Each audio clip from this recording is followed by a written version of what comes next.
But welcome to the first session of 2021. It feels like ages ago since we did the last one, because we took a little break in December, just to kind of allow everybody to switch off and enjoy the festivities as much as you possibly could. With all the announcements that happened over Christmas. But I want to say welcome and thank you to everybody who's a repeat attendee. It's great to see some familiar faces and it's awesome to see some new faces as well. And we've got a jam-packed agenda for you today. So hopefully everybody should be able to see my screen. I will just go through some of the stuff that we usually cover. So I've included this today because one, I'm very happy with my new little bit of branding. And it just kind of helps showcase some of the stuff that Fab Solutions, which is, I wouldn't mind just popping yourself on mute, guys. If you're not chatting, that would be awesome. Just getting a little bit of background noise. But I've included this because it helps articulate some of the stuff that my business does, Fab Solutions, that kind of helps support the contact center. And the mission for the business is to help contact centers do and be better. And we hear all the time about customer experience being one of the hot topics and some of the things that impacts the contact center and the impression of contact centers and people's perception of contact centers. So it's my mission in life to try and change that perception of people about how they feel about contact centers by changing the customer experience. And this is just a great illustration and a graphic of some of the ways that we can do that. And what we're going to do over the course of the next kind of 12 months, or as long as this network exists, is we're going to be focusing on some of the key elements within that wheel that impact customer experience. So today we're going to be talking about how to create a culture of learning and how to use knowledge management to improve your customer experience. And that's just some of the stuff that kind of sits on that wheel that can have a really big impact in how customers perceive the contact center and how employees experience access to knowledge, especially in a remote setting.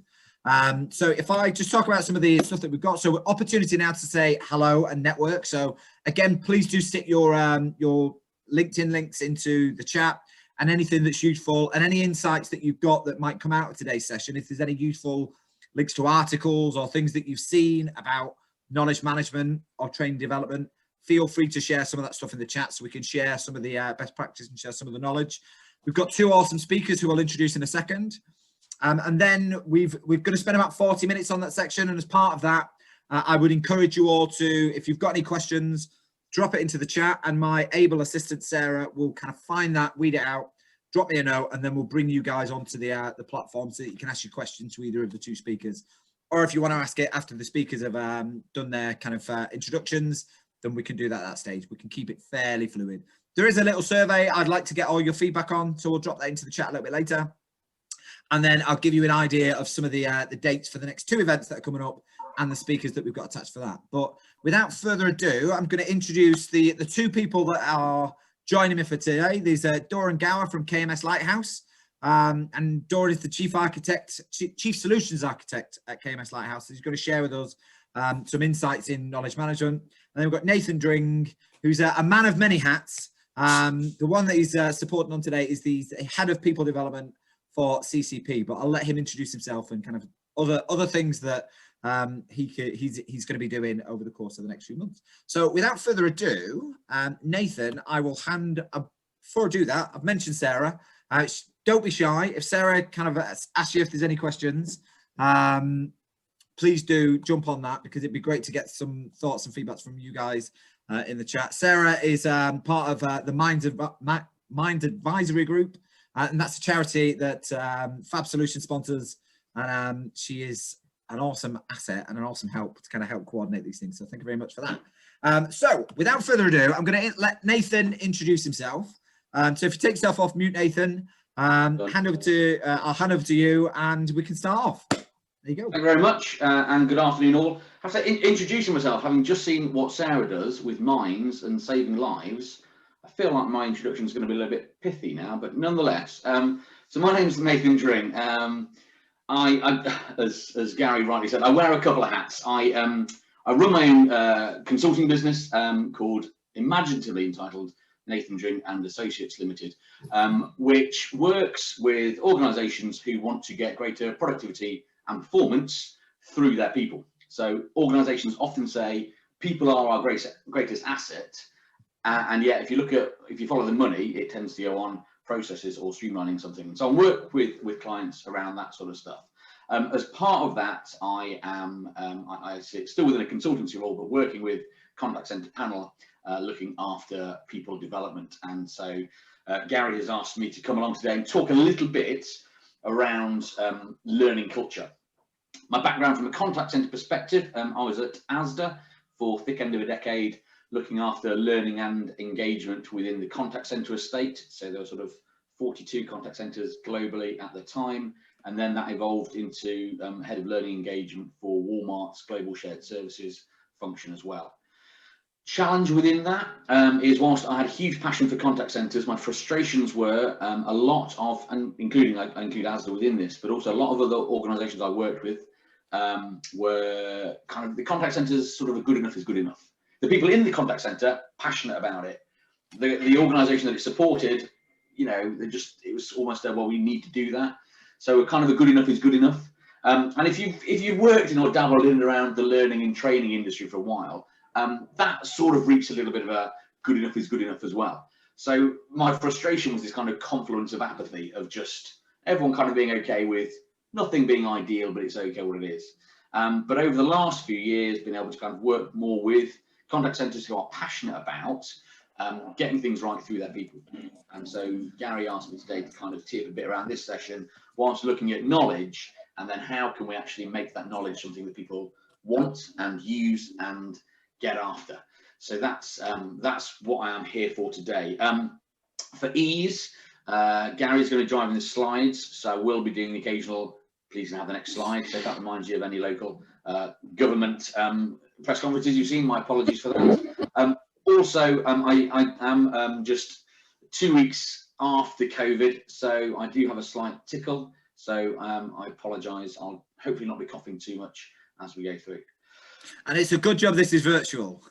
Yes, there we go, absolutely, otherwise we'd be masked up. So this is what I want to just kick around a little bit today, the whole thing of knowledge and power, and the power bit we will dig into a little bit, but around what it is that makes a learning culture. So I imagine if I were to say, complete in the chat, now you don't have to if you don't want to, but in the chat, complete the phrase, knowledge is, my gut feel is, I think we all know the sort of word we land on. We'd probably land on knowledge is power. Which, the next slide, please, Gary, if you want to chuck that up. Oh, everything, Gary's on everything. There we go. I like that. But this is the phrase that was I often heard bandied around. Knowledge is power, and it can be, but it isn't always. So, Gary, if you can chuck up next picture, please. Now, this picture, I don't know if people, you might have seen this live at the time. You might have seen it since and heard about it subsequently. So this was the Challenger, the Challenger spaceship, which took off in January 28th, 1986. Challenger took off. Now, just before takeoff, a couple of engineers went to their managers and said, it's actually too cold.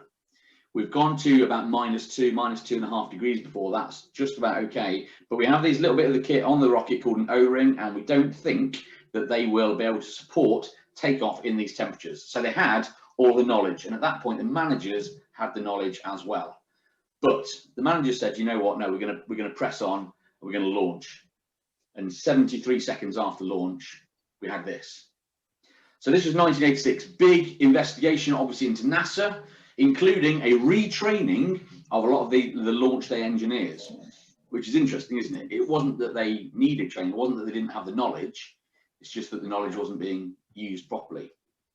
So I'm going to jump to the next slide, please. And this is some 27 years later. I think it's 27 years. 1st of February 2003. That is 27 years. No, 17 years later. Sorry, 17 years later. So this is the Columbia, again, a NASA rocket. This was on re-entry to the atmosphere. It broke up. And the issue here was there was an issue around foam and the way it shedded the foam, basically, which meant that it blew up. Again, NASA investigated this foam shedding issue. They knew about as a potential issue for 22 years. So they'd known about the issue that caused the Columbia disaster before they'd even had the Challenger disaster. And so again, there was an investigation. What was interesting this time with the investigation wasn't simply what had happened, but they started to examine, well, what's the culture at NASA? And one of the findings from that was NASA does not have a learning culture. Nothing has happened here. The knowledge has been there, and even the right people have been given access to that knowledge, and yet for some reason it hasn't been applied. No, fine, you can jump on, Gary, that's all fine. And so this is sort of the, you know, it's less pithy, and you're not going to see it on a motivational poster in quite the same way, I don't think. But I think this is the tweak, isn't it? That we all know correct use of knowledge can be powerful.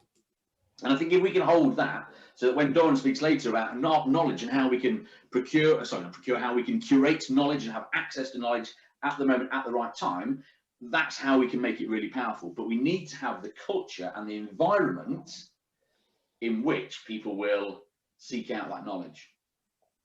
Because part of seeking out knowledge means that you have to admit that you don't know something.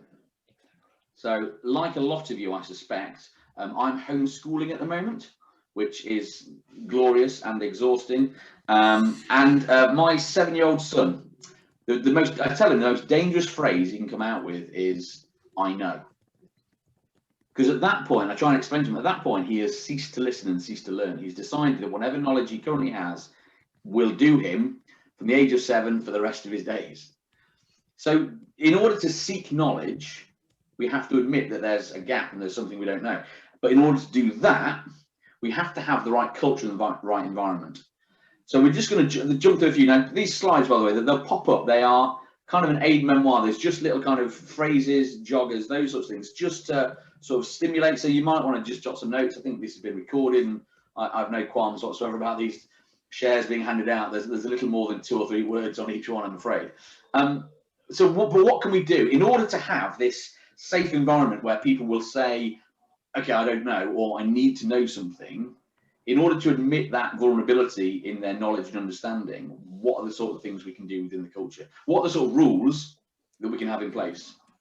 So if you want to jump on, please, Gary. This first one is key, in that knowledge needs to be free. And what I mean is, in some organizations, in particular the contact centers that I've worked in the past and worked with subsequently, knowledge almost becomes a currency. And whoever has the most does the most. So it might be, for example, the next team leader is the person who knew the most on the phone. So they could do the best job on the phones or whatever channel that might be. Not necessarily that they've got leadership capability, but they know stuff. And because they know stuff, it elevates them slightly. So they protect that knowledge. And what we really want to do, and you see this in great organizations that thrive, where knowledge is just freely available. If I've got it and can share it with you, great. I'll do that. I have no qualms about building up my own bank. I don't need to look better, stronger, whatever, but actually knowledge is freely available. And I'm sure when Doran speaks later, he'll talk about this great access to knowledge that you can have. That's one of them. Next one up, please, Gary.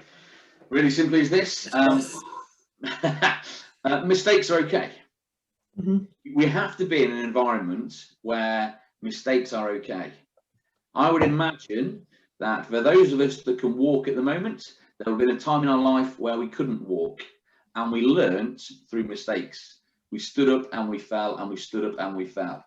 If we operate environments, because leaders, we have environments where mistakes are not okay, then people won't learn in the same way. And by that, I mean, so a classic example in the contact center industry is where you have our quality coaching. So this, now I've got a question come up from Graham, who has called out, is this about psychological safety? Yes, it is. That's a little bit of my punchline for later on, but yes, hold that thought. It is about that. So how can we have it where it's okay? Now, I to my shame, when I worked with some of the quality teams that I had, quality coaching was quite often, I'll draw your eye to the thing that went wrong, and we will talk about that. We might give a little bit of a nod to what you did well, but actually we'll spend a lot of focus on what went wrong. Human nature draws our eye to what has gone wrong. It's part of kind of what's helped us to survive, because, you know, when I come out of my cave with my club and my fur, if I see that bit of grass moving that isn't normally moving, I'm drawn to negative variance. So we are pulled towards mistakes, but actually we have to be in an environment where that's okay. to that point, psychological safety, which we'll circle back around to later. So that's another thing. Gary, on to the next one, please. And this one's really, really key. Failures don't exist. Now, what I mean by that, having just come from that one about mistakes, what I don't mean is failing doesn't exist. But where we have to be really, really careful is, and again, it kind of leans a little bit into kind of our bias and our subconscious bias around, if somebody has failed, that doesn't make them a failure. And again, it can be a real key thing where, again, our mind might naturally go to a point of someone stuffed up, or they keep on doing that. Okay, that's one thing, but we can't ever get to a point, and the risk is, as managers, if you get people who work a certain way and keep doing the same thing, we want to learn from that, but it's how can we make sure that people feel safe to try and fail. In tech, I'm sure Donald knows this as well, we have the thing about fail fast. If you're going to fail fast, learn from it, move on.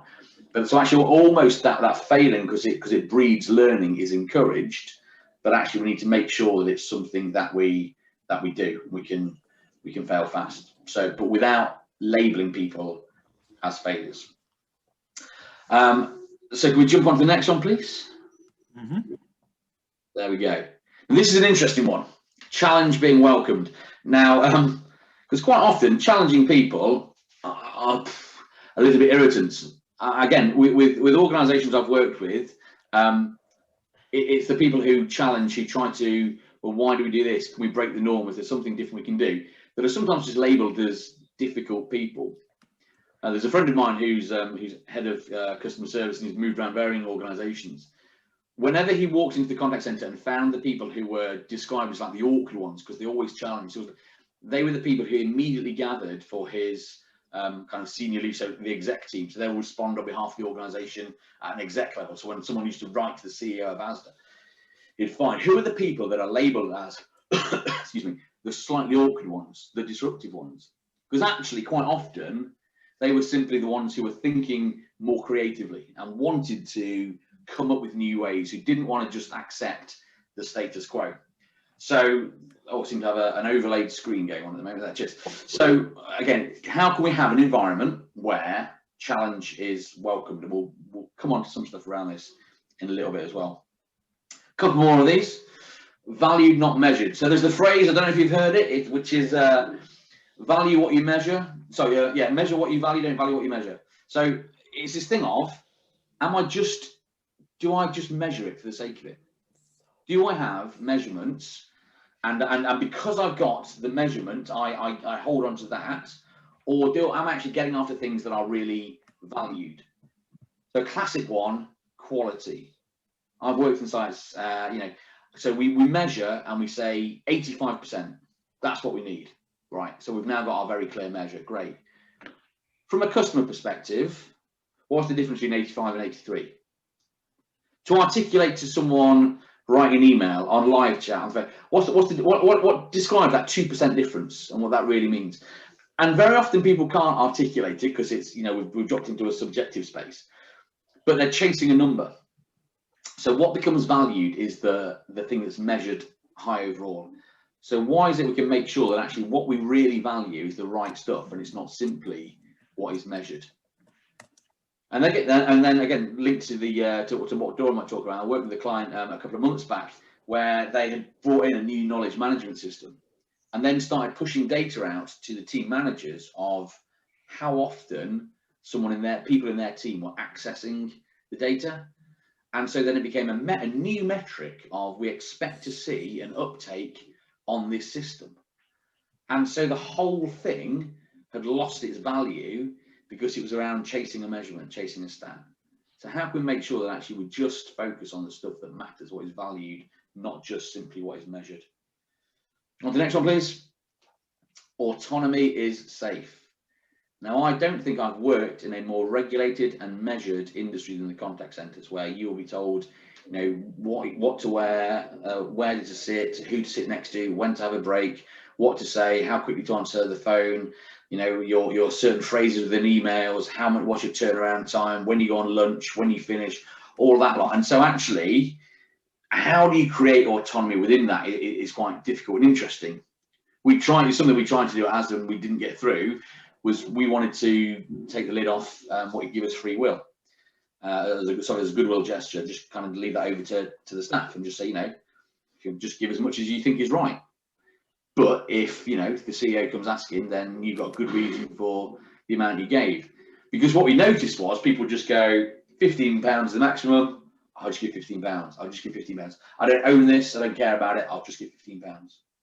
So to that end, we said, well, why don't we just take the lid off and they can have full autonomy to give as much as they want, as long as when asked, they've got a reason for the amount they gave. So we had this chat. Now, we didn't get anywhere with it. It completely freaked people out. I don't know if it was just ahead or too scary or what, but I've known, so that the chap I worked with at the time, subsequently he's moved on, and he's actually seen a downward trend in goodwill spend when he gives people the full autonomy to make the decision themselves. Because actually, as human beings, one of the things we crave is autonomy. One of the things that causes stress in the UK particularly is I don't have control of anything. But as leaders, part of our gambit is, okay, how can we give autonomy that is safe? So I've got a 4-year-old daughter. At bedtime, I'll say to her, are you walking to bed or is daddy carrying you? And she has full autonomy to choose. The bit that's not up for discussion is it is bedtime. But so we set boundaries and she can play within that. And again, as leaders, how do you create that environment where autonomy is safe? But you set the boundaries. They play within the middle. But this is what needs to happen. But you give people a bit around that. Next one, please, is around learning being real.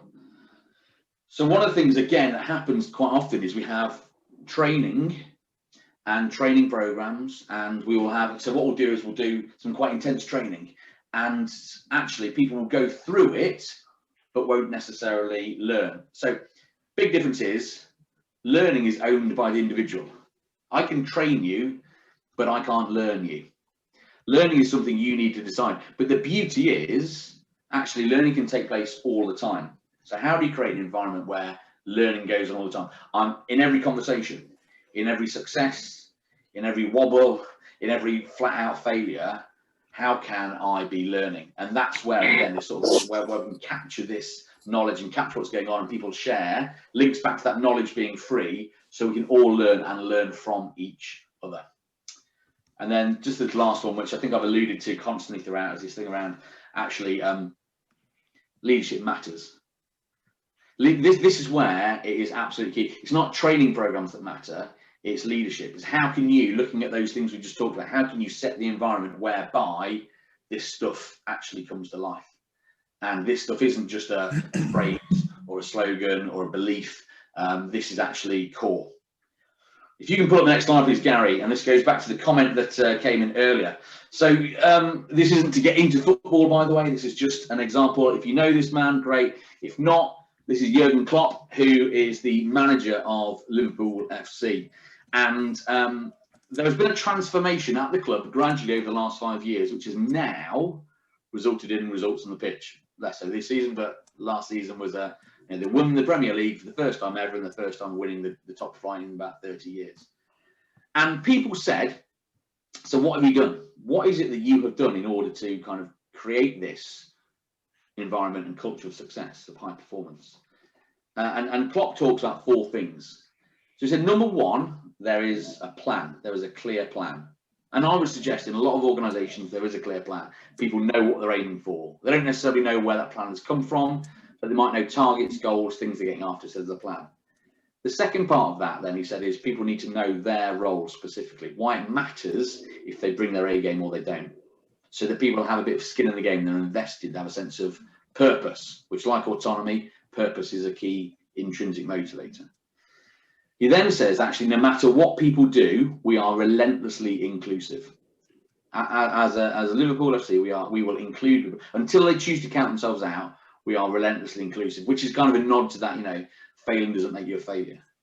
And then the 4th thing he talks about, which is the thing I saw pop up in the chat, which is psychological safety. We have an environment of psychological safety where people can be vulnerable, can be weak, can be strong, can be happy, can be successful, but we allow all of that in them to play out. So Lots of kind of ideas, thoughts, theories. And one thing I just want to land on very quickly is actually, so what is it that we can do as leaders? What can we do? Where can we focus our energies and efforts in order to start to bring some of this to play so that we have the environment in which people can learn? So Gary, if you can just chuck up that next slide, please. Now, if you have pen and paper to hand, what I'd like you to do is write down those 5 words in the order that currently within your organization, within your site, within your contact center, whatever it might be, or within your team, whereabouts do you currently intentionally focus energy and effort? And if you can rank them 1 to 5. So I'll give you a minute or so to do that. So whereabouts, looking at those things, what do you talk about, where do you focus energy and effort, and rank them 1 to 5.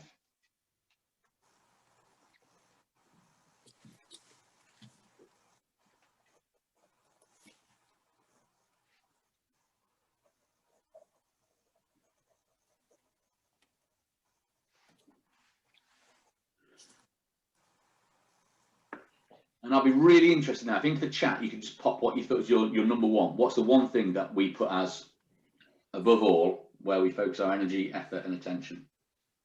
This should be interesting. What do people think is their number 1 thing? Results, says Tim. Got Alex says 1. We've got trust. Warren Pickstone says trust. Russell, results. Karen, results. We've got a very performance-driven team today. Results from Andrew. Trust from Bev. Simon, results. The other fear underpin, good results. Graham Bunting, trust. Karen, results. Vicky Walker, trust.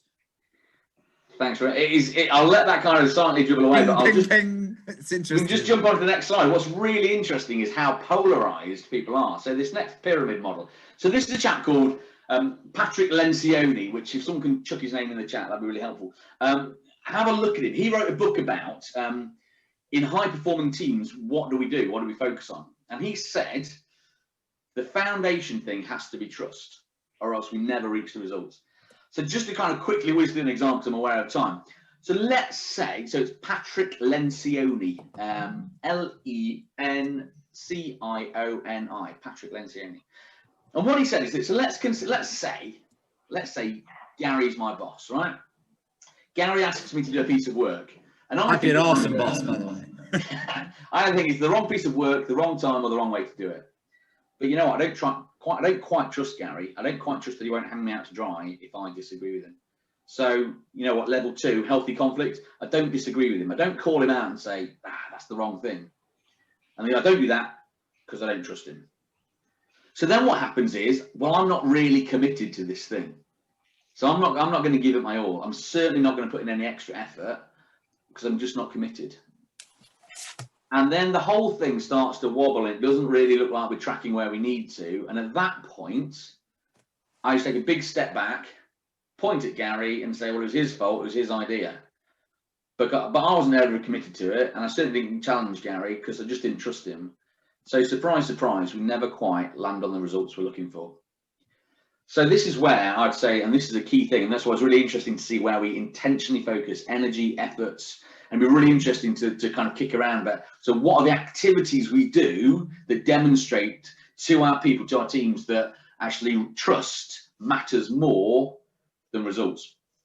And this is just an interesting thing to flag up, and it's something that Gary and I have kicked around a lot, and I know Gary's got some really neat diagnostics you can do kind of any time, any day with any team. You just have a look at whereabouts are we strong, whereabouts can we focus a little bit more, and just to start to unpick some of this stuff, because when you get this model right, surprise, surprise, you land on the results and you start to get those things that we've talked about before start to naturally come into play.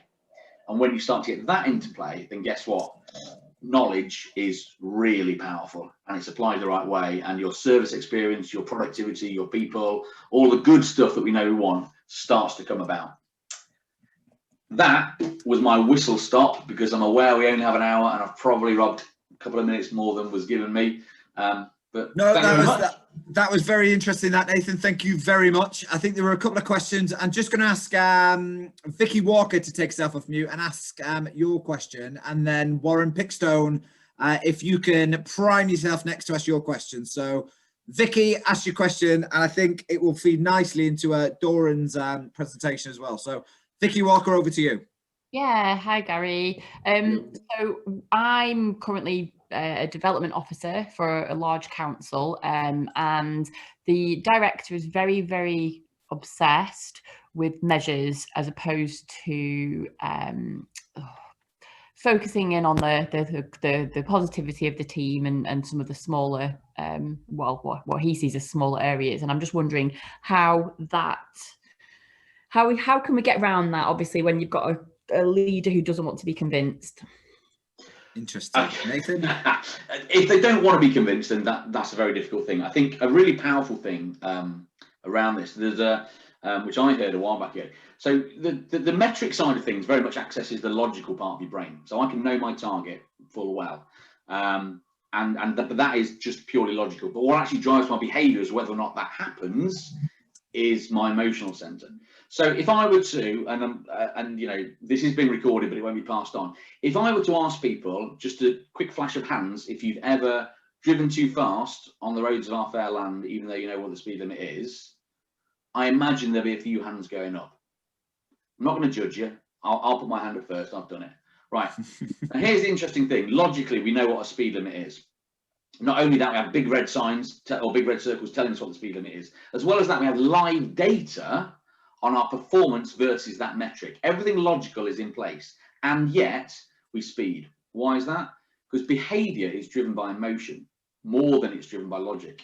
So I'm excited to get somewhere. I'm nervous about getting somewhere. I'm worried I'm going to be late. I'm going to get a chewing if I'm not there on time. Or it might be ego. I know best. Whatever it is, our behavior is actually more driven by emotion than by logic.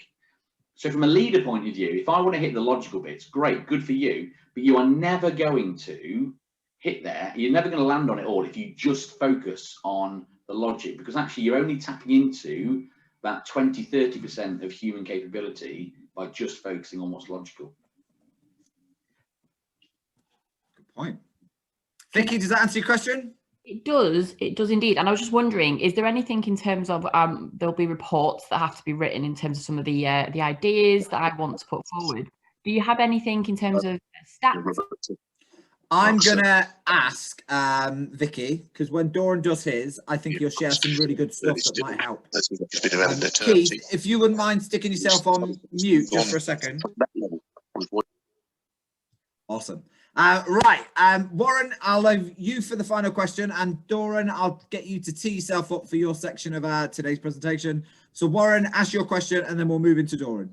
Thanks, Gary. I think, Nathan, later on, you might have covered it a little bit, but thinking about your challenger sort of scenario, really, and I was thinking about whether knowledge is the same as understanding.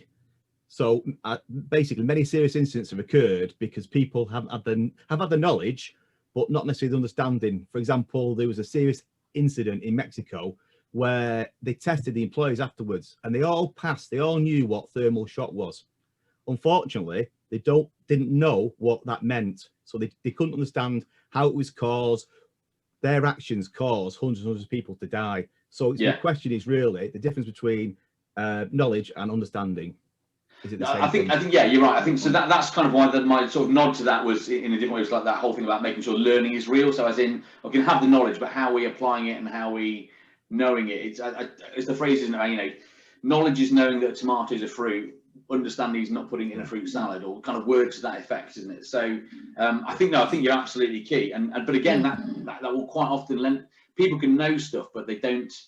If they're not invested in the application of it, then they'll bypass it, they'll miss it. And again, that very much speaks to that previous point around, I can know it in the logical space, but actually when it's in the emotion space, which sometimes we shy away from because you can't measure it, it's much more subjective.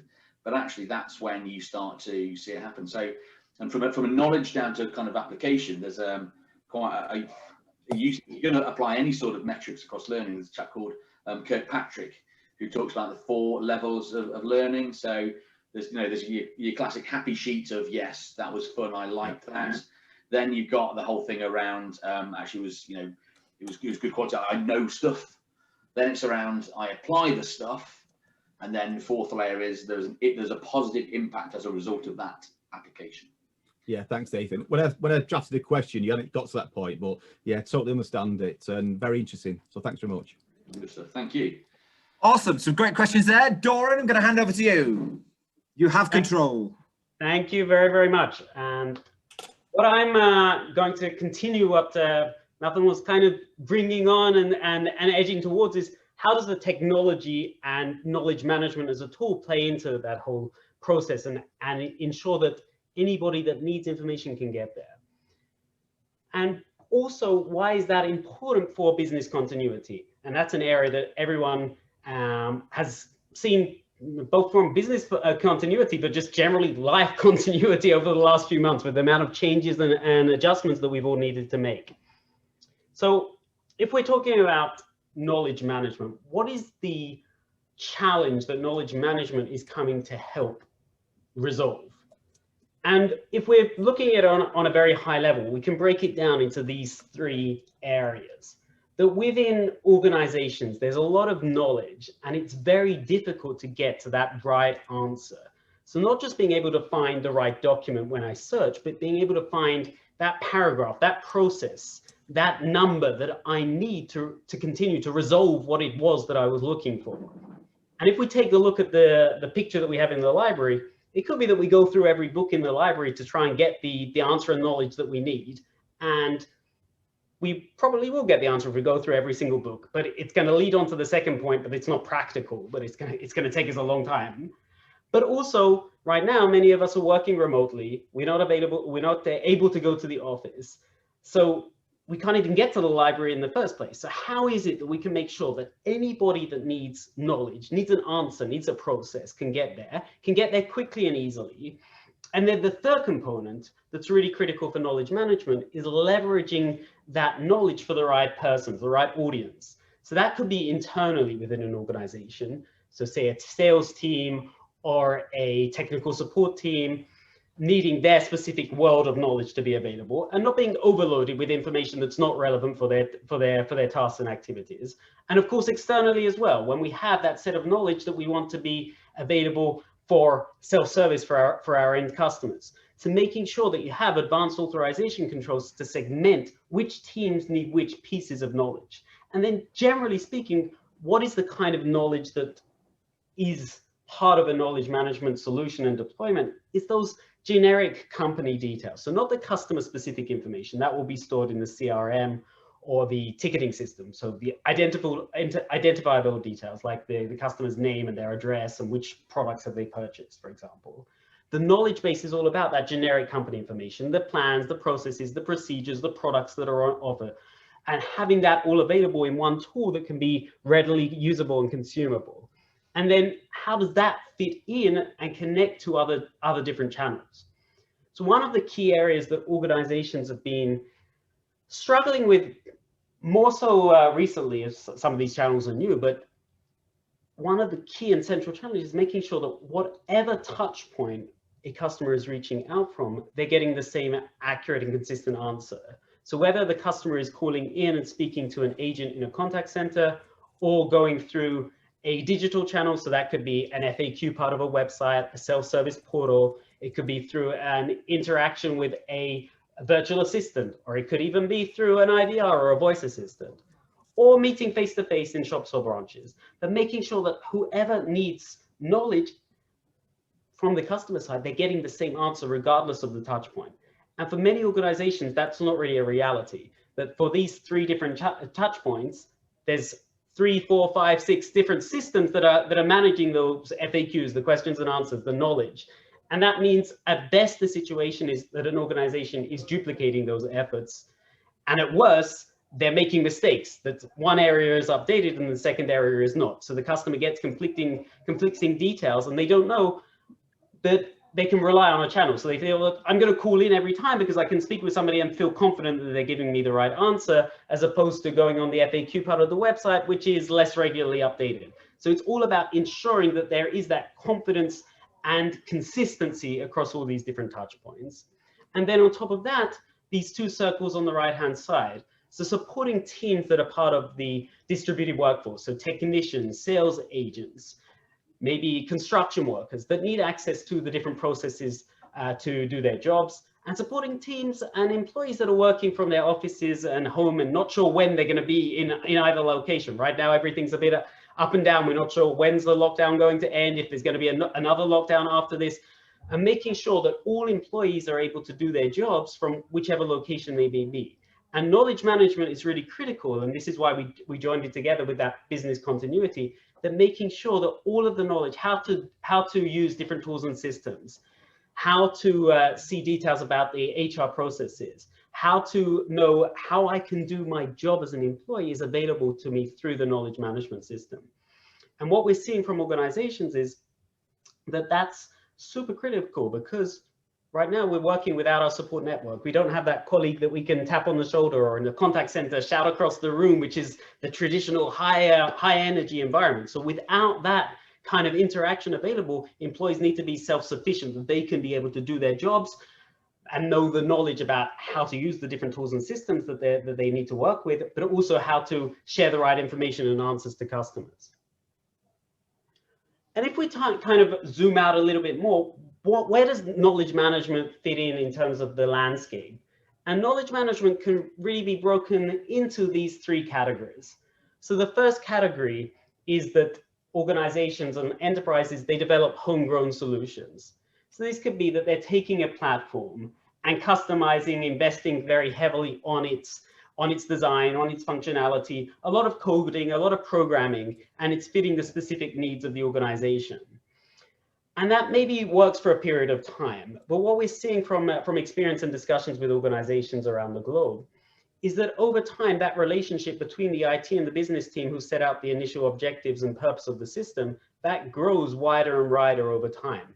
As the homegrown solution doesn't have a continuing update or vision moving forward, they need to go back and revisit this and say, what are we going to add in next? Because it's not a completed solution. It's something that was devised for a specific use case and need at one moment in time.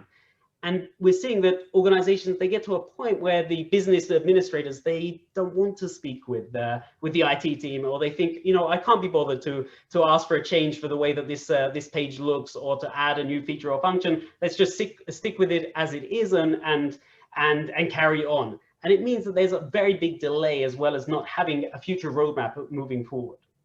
The second area is that there are knowledge management components or modules within broader suites. So it could be that there's a ticketing system or a CRM functionality, a product, which includes a module for knowledge management, but it's very, very limited in terms of its scope and scale. And definitely for large enterprises, it's not going to be as robust as what's needed.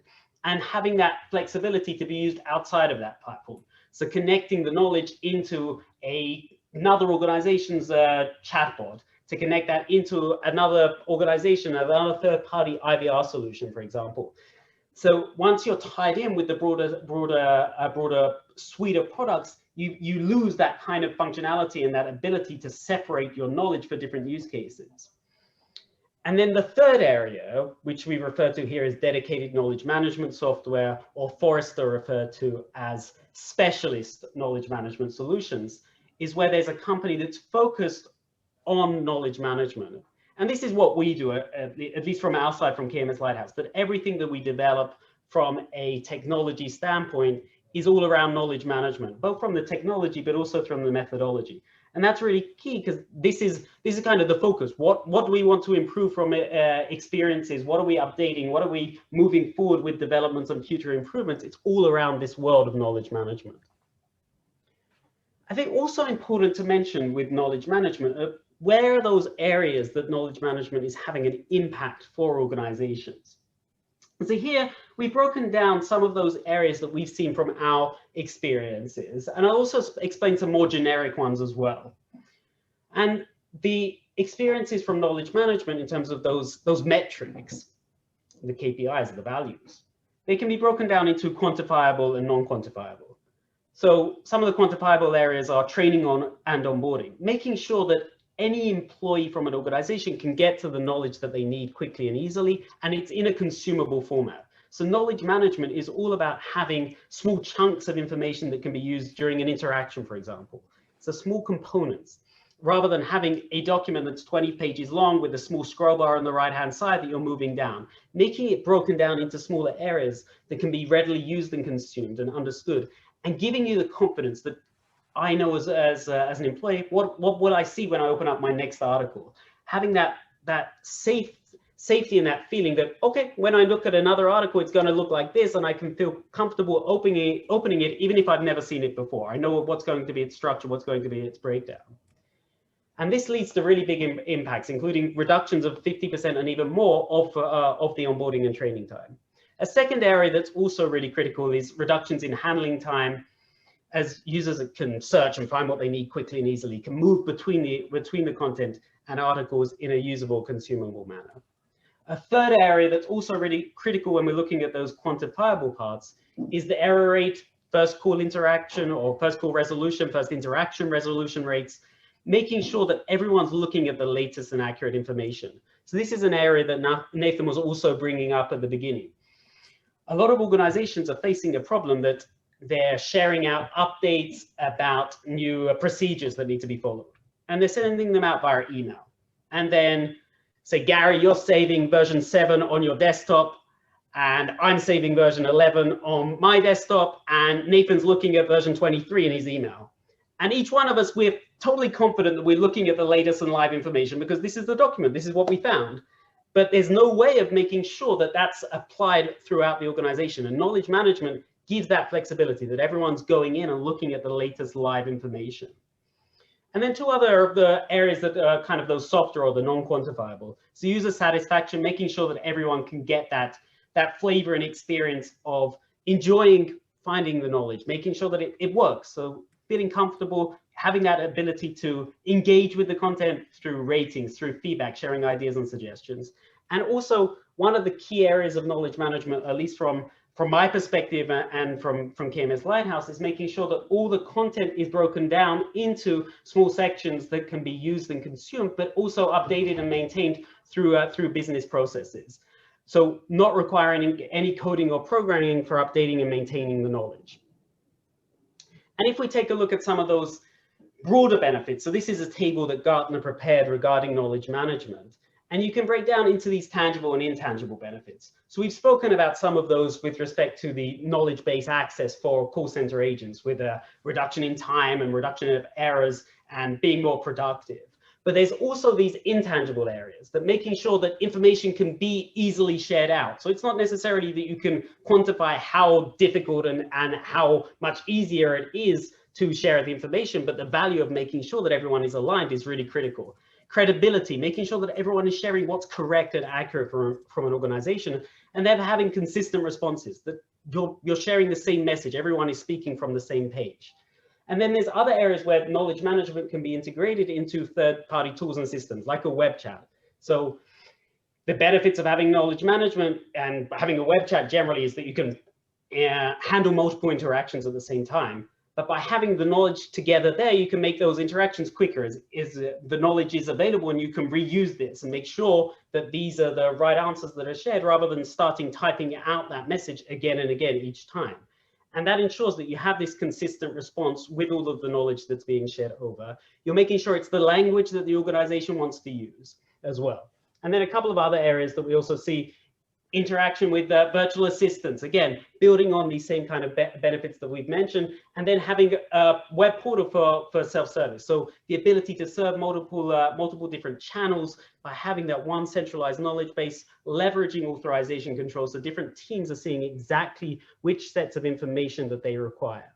So this is some of the key areas that we've seen from knowledge management. We have additional areas about specific case studies and use cases, and how knowledge management can play a part of an organization within an individual line of business, an individual area, or across an entire enterprise as being that one centralized repository. So there's a number of ways that knowledge can be deployed, but this will give you a quick taster of how knowledge management has become even more critical as organizations need to be aligned and make sure that they can continue operating when there's uncertainty in terms of the working conditions, supporting remote workers, and making sure that there are processes in place to keep the organization running. So making sure that all knowledge is recorded, centrally available to all of the employees from within an organization.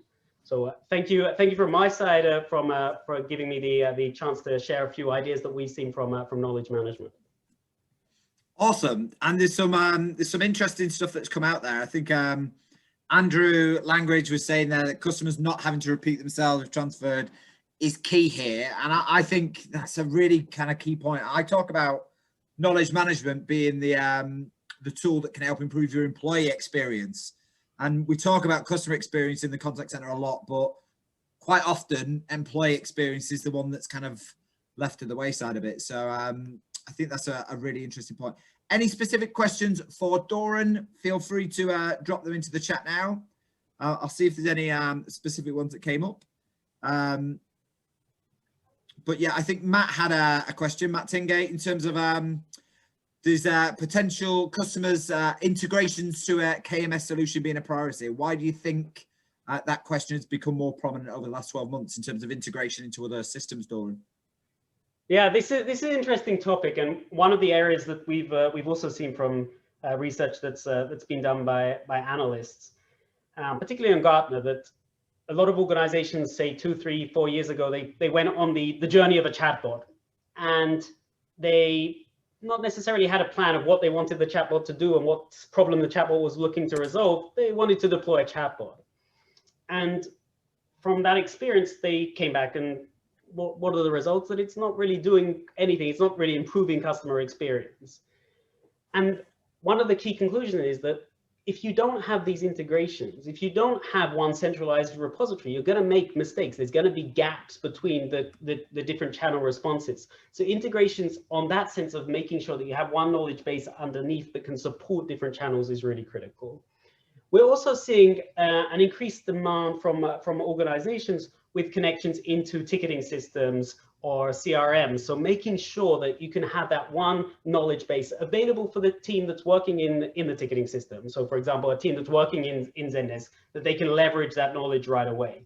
But also for those teams that are maybe don't have access to the ticketing system. They don't have access to the CRM. Maybe they're a back office worker, or they're an underwriter, or a part of the legal team, say in an insurance company.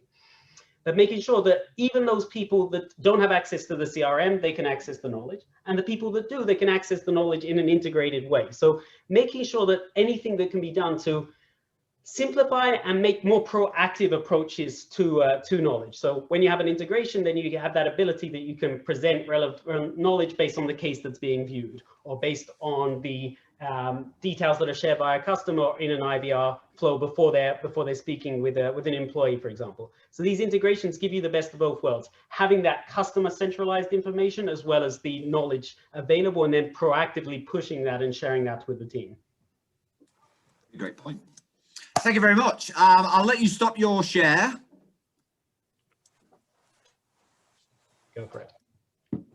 And there's nothing left for me to do, but just ask you how you thought today's gone. So there's a feedback link into the chat. If you wouldn't mind completing that, just so I can understand exactly how these are working for you. What other things you would like to see is the important question there. So I think it's the final question in the survey. So I'd love to know how you thought these have gone, whether you'd recommend them, and if you would, please tell other people about them. And importantly, what other topics would you like to see as part of this? So for me, the next event that's on is the 25th of February. And that we're going to be talking there about how you can cultivate a great customer experience. And we've got an awesome speaker in Victoria Hamilton joining us. So she's going to share her pearls of wisdom on how we can actually do that. I'll share some of my thoughts on what can happen in the contact center and how we can use operational experience and employee experience to drive customer experience. And I think that's an important one. But yeah, these are great sessions. Thank you very much to Doran. Thank you very much to Nathan. More importantly, thank you all for joining and giving up an hour of your day. If you've got any other thoughts, reflections, or if there are any other topics, or you are actually interested in being a guest speaker on the contact center network, it's always good to get people from the crowd chatting. So awesome. I will leave it there. Say thank you very much. Arrivederci and good night. I'll let everybody dial off. Thank you. Thank you. Take care.